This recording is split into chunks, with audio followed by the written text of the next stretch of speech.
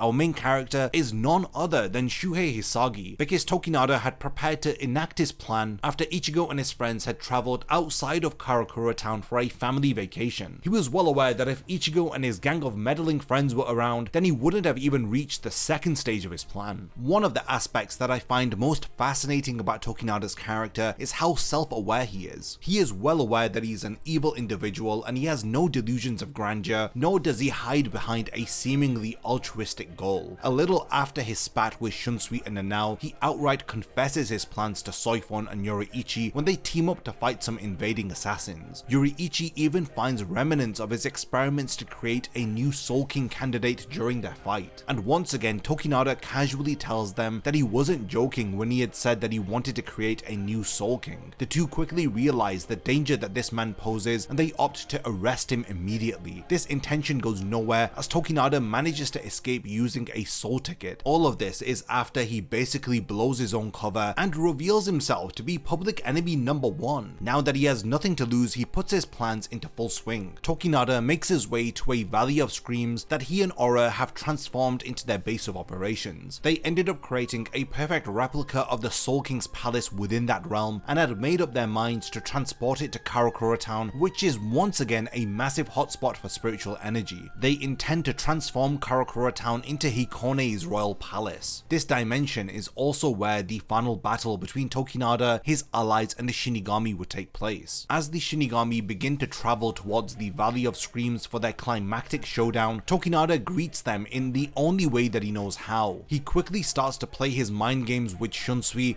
calling him a traitor to the Soul Society and its values, since he as the captain commander had raised his blade against him, a member of the Tsunayashiro family. He's fully aware that he has no real argument in this claim, but says it anyway because once again he can. And I think that's one of my favorite distinctions between Tokinada and villains like Aizen and Yhwach. Pretty much every villain aside from Ginjo are masters at playing their opponents with their own words, but Tokinada operates very differently. Where Aizen and Yhwach would speak about blatant truths in the most scathing manner possible, Tokinada on the other hand decides to shamelessly say whatever is on his mind for the sole purpose of making his opponents feel disgust. So while Tokinada isn't going to set the playground on fire with some of his insults, he'll definitely make your skin crawl with how unabashedly vile he is, giving him a very different kind of charm than say Aizen or Yhwach. It is in this conversation that Tokinada confirms to Shunsui that his true goal is to merely cause anarchy and chaos by revealing the truth of the supernatural to the world, so he can, I kid you not, watch the world burn. He's basically Bleach's own version of the Joker. This is where Tokinada has the chance to flex even more of his incredibly insufferable personality. He reveals to Shunsui that he's always known of Nanao's Shinken Hakyoken. This reveal then segues into a conversation about Tokinada's own Zanpakuto. It's a blade that he originally called Kuten Kyokoku, a name eerily similar to Shunsui's Katen Kyokotsu. In true Tokinada fashion, he explains that it was a false name, since he wasn't even meant to have a Zanpakuto in the first place because it was confiscated by the Central 46. The false name was given in order to piss off Shunsui since it was a mockery of his Zanpakuto's name, but after having been cornered by the powerful Shinigami, he had no choice but to reveal its true name and power. He explains that his Zanpakuto, just like Shinken Hakyoken, was a family heirloom, and he had been using it without permission. He then releases the Zanpakuto, revealing its name to be Enra Kyoten, a blade that possesses no abilities of its own, but rather has the deadly ability to imitate the powers of other Zanpakuto. I'd prefer to dedicate an entire video to the full details of this fight. Instead, here I'm going to just go over some key moments that serve as great character showings for Tokinada. As the fight continues to turn into what can only be described as a gang beating, Tokinada still manages to hold his own, with the surviving Sternritter teaming up with the Arrancar and the members of the Gotei 13, all of them in one way or another fighting Tokinada. And because Tokinada just can't help himself, he takes advantage of the now massive audience that he has and he starts talking in the only way that he knows how. He begins to reveal to Hisagi the truth about the Soul King and the primordial world, in the hopes that it would cause him enough despair to form an opening where he'll be able to kill Hisagi. Tokinada attempts a myriad of sadistic attacks just so that he can torment the characters that he is fighting. He simulates Suzume Bachi and marks Yoriichi with it, and then says that he's going to wait until Soifon is around so that he can kill her with Nigeki Kisatsu right in front of her. He then adds that he actually saw the battle between Hisagi and Tozen and found it absolutely delightful that he had killed his former master. It's almost like defeating his opponents isn't even his goal during this fight, but rather his main objective is to try to make them suffer as much as possible. But unfortunately, it wouldn't be long before Hisagi's rapidly evolving skills with his Zanpakuto, combined with Shinji's mischief and misdirection, as well as Ginjo's power and Shunsui's strategic prowess, will start to wear Tokinada down. And then when you add the extra bombardments from the surrounding Quincy and Arrancar, you can easily deduce that Tokinada wasn't having a great time. And then after a failed attempt to teleport the replica of the royal palace that he had created to Karakura town, along with Aura's betrayal, Tokinada was left with very little option but to retreat. He was thwarted on all ends and he had needed time to regroup, heal, and think of his next course of action. And where else do you think that he had run away to other than his own home? So Tokinada did what any rational person would do, and he had teleported back to the Tsunayashiro family home. This action leads to what I'd like to call my favorite final moments for any villain in all of Bleach. So while I have mostly skipped a lot of Tokinada's final fight because it was extremely engaging, but there isn't a lot that we can learn about Tokinada's character that we don't already know from it. And also kinda because I want to talk about his end because it is truly glorious. Tokinada retreats to his family home and he even laughs at the idea of how a bunch of rats like the alliance that had fought against him could take down a tiger like himself. But he laughs it off and then talks about how he still has many cards up his sleeve and that after recovering he'll get right back to work. As he continues to laugh at the situation, he quickly begins to realize that something is wrong. He realizes that he isn't alone in that house. This shouldn't be possible since only a captain class Shinigami can pass through the multiple barriers surrounding the residence. So his mind begins to race through a list of suspects. Firstly, he thinks that it's Soifon who's infiltrated his home in an attempt to kill him, or maybe it was Byakuya here. As his mind continues to race, he notices a figure standing in the corner of the room. Tokinada smiles as he realizes that despite his numerous plans, he would not be surviving this encounter. If his enemy was truly a Captain class Shinigami like he was thinking, then there is absolutely no way that he is going to be able to fight them off now that he has lost his Zanpakuto, he is heavily bleeding, and he is barely remaining conscious. But if he was going to die, then he'd at least want to know who was going to kill him. He calls out to the shadow to reveal themselves, claiming that it was rude of them to infiltrate the royal premises of the Tsunayashiro family and to keep themselves hidden. The figure then comes into the light, revealing himself to be none other than Mayuri Kurotsuchi. Mayuri, for some reason, doesn't seem as maliciously cheerful as he normally is. He apologizes to Tokinada and explains to him that he actually thought that the place was abandoned and that it was his mistake that he had stumbled upon here. The two were already quite familiar with each other due to Mayuri being the one who had sent the Shinigami to the Valley of Screams in the first place, so he expected Mayuri would have been busy in his lab. Mayuri casually explains to him the existence of his body doubles, who are continuing his work within the Soul Society's Research and Development Institute. He even says to Tokinada that the person standing in front of him may also be a body double, but Tokinada begins to see some silver lining in the situation. He deduces that Mayuri had most likely come here out of his own accord, and maybe he could influence him into helping him due to his thirst for discovery. This assumption couldn't have been more wrong, because Mayuri had absolutely no interest in Tokinada or helping him, and in typical Mayuri fashion, he had already gone over all of Tokinada's research data and was thoroughly underwhelmed by it. Mayuri deduces that the biggest hindrance to Hikone's development as a Soul King candidate was Tokinada himself, and had he been involved in this project, his first goal would have been to kill Tokinada himself simply out of necessity. Tokinada then tries to use what he assumes to be similarities between himself and Mayuri in an attempt to try and get a favor out of him. Mayuri and Tokinada are both sadistic monsters, and as such, Tokinada tries to draw a connection between themselves since they both appear to enjoy inflicting pain onto others for their entertainment. But Mayuri shakes his head sadly and establishes that there's no way that he would ever work with a fool who had thought that the sins of the past were an excuse for resisting progress in the future. Mayuri thoroughly grills Tokinada over how absolutely stupid his plans were and that he'd never work with him, and if they were to ever join forces, he'd have to kill him out of principle because he'd be the biggest hindrance on the team. Tokinada then begins to scream at Mayuri, wondering what on earth he is going to do to him, thinking that he was probably going to be made into one of his test subjects, or maybe he'd be made a member of his corps unit. The possibilities are truly endless, except Mayuri didn't even bother looking at him anymore, and this is actually the least interested that Mayuri has ever been in an enemy. He ignores him and actually begins to apologize to Tokinada. He makes it clear that he has no real interest in him and that he had only come here just to look at his research data, and since he was on the thread of apologies, he also decides to apologize for not locking the door on his way in. This statement takes Tokinada off guard, but before he gets a chance to understand what Mayuri means, he feels a blade pierce into his body from behind. Tokinada looks at the blade and then realizes that it wasn't even a Shikai, it was an Asauchi, a blade no proper Shinigami would wield. In his shock, he turns to see a completely unknown face. He notices that it was a child in clothing reminiscent of a family of assassins that he had framed for one of his murders long ago. He assumes that this was a result of some contract for his life, but the child has no idea of what he is talking about. The girl then begins to tearfully point at Tokinada, calling him her parents' enemy. Tokinada is shocked, not because somebody had come to kill him, but because of all of the things that he has done, of all of the people that he has killed. This is what had ended up killing him. This was the reason that he was going to die. His shock sends the girl into an even greater rage, and she begins to furiously stab Tokinada repeatedly. After stabbing him to the point of exhaustion, she collapses to the ground while Tokinada still stands. All of this happens while Mayuri uninterestingly examines some books in the room. He doesn't even look in their direction. Tokinada stood in the room in absolute shock and started to scream at the characters he felt would have been more deserving to kill him. He starts to mock them that a little girl whose name he didn't even know was the one who had actually gotten him. It wasn't Shunsui, Ukitake, Tozen, and it definitely wasn't Kakyo. Surely he had won since no one had been able to exact their revenge on him. He expresses these final words in a dark room when nobody really cares about what he is saying, where his audience was Mayuri, who would rather be doing anything else but listen to him, and a child who was too young and had known too little for his final words to even matter. In my opinion, his final words aren't a celebration of his victory, but rather a lamentation of how absolutely worthless his existence was. Surely a character character like him should have died at the hands of someone who was more deserving of revenge. He was Soul Society's karma after all, their sin personified, and basically in the end nobody had cared. This moment encapsulates Tokinada's character perfectly. He had believed himself to be the inevitable karma of the Soul Society, the living avatar of anarchy and an envoy of evil, but he ends up dying because a nameless child from some nameless parents that he had killed God knows when had landed a series of lucky stabs on him when he was weakened. Tokinada lived a life of chaos and anarchy, and that same chaos and anarchy was what had killed him in the end. His death was a living testament to the life that he had lived, and he died in a manner which encapsulates the disregard that he had for others as well as himself. Because remember, when Tokinada had decided to use Enra Kyoten, he was literally shaving away his own life just to wield its power, a cost he willingly paid because it had resulted in him having the most fun. For a man who lived solely for the thrills and was even excited at the idea of being made one of Mayuri's test subjects because it could have been fun, dies in the most boring way possible. He gets killed by the equivalent of an NPC in the Bleach universe. It's a cruel twist of poetic irony that Tokinada becomes aware of as he dies. After all, this is what it means to inherit the karma of the Soul Society, a legacy of complete and utter futility. And as Tokinada finally succumbs to death, Mayuri takes a quick glance at the assassin girl and slowly walks away from the room. The story makes it extremely clear that had Mayuri so desired, he could have resurrected Tokinada. He could have used the same method that he had used to save Kira in order to help him, or he could have turned him into a zombie. And if all else fails, he could have simply used his flesh restoration medicine in order to save his life. After all, being a captain and a member of the Gote 13, protecting the nobles was one of his greatest duties. Some would even say that protecting the interests of nobles was his sole duty, but Mayuri gave the dying man about as much attention as one would give a speck of dust. He didn't even try to capture the assassin who had just brutally murdered a noble right in front of his eyes. He simply says that he didn't imagine that the Soul Society's karma would have been cut short by something that small, and it isn't long after this that he leaves. It seems that Tokinada's death had one more spectator, because right after Tokinada dies, the story shifts focus to the dark void of the Muken, where its current inhabitant Sosuke Aizen notes that Tokinada's Reiatsu has just disappeared, again confirming to us, the audience, that Tokinada was gone for good. It's a very interesting detail that really has me thinking. This is definitely going to be a bit of a tangent, but it's deeply interesting that Aizen had been monitoring Tokinada's Reiatsu all this time, and considering the fact that he remembers the promise that he had made to Tozen, it leads me to believe that he was monitoring him because of Tozen. He had wanted to observe the fate of the man who had caused his friend so much pain, and after certifying his death, he had started to reminisce about the time that he had spent with his old friend and the oath that had finally separated them. I think that it's nice to know that despite Aizen's narcissistic tendencies, his friendship with Tozen was genuine. Or maybe I'm being too sappy about it, but the idea that Tozen and Aizen were genuinely friends is too good of an idea to just throw away. But now let's get back to Tokinada. It's his final moments that I believe truly cement Tokinada as one of the greatest villains of the entire franchise. I find the end of his character to have been so incredibly well done that I often go back to read pages 155 to 159 of volume 3 of Can't For Your Own World way more than I'd like to admit. It's my favorite swan song in all of Bleach. Aizen's final monologue was fantastic, don't get me wrong, but I'd be lying if I said that Tokinada's end didn't have a stronger punch in my opinion. And with Cour 2 currently being broadcast and a lot of his lore seemingly being incorporated into the anime, I cannot wait to see what we get of Tokinada from the 1000 Year Blood War arc anime. And if the fan reception is strong enough, I'm certain that Can't For Your Own World will be adapted into its own anime adaptation, and you'll all be able to finally see in visual form just how vile Tokinada Tsunayashiro is. So we have reached the point of the video where I hand over the discussion to all of you. What do you think about the character of Tokinada? Did you enjoy this deep dive into Can't For Your Own World material? Do you want me to make similar videos on the role of Hisagi in Can't For Your Own World or Ginjo Kugo in Can't For Your Own World? Definitely let me know your thoughts in the comments and be sure to continue the discussion. And lastly, thank you for making it to the end of this video, and I cannot wait to see you in my next Bleach video.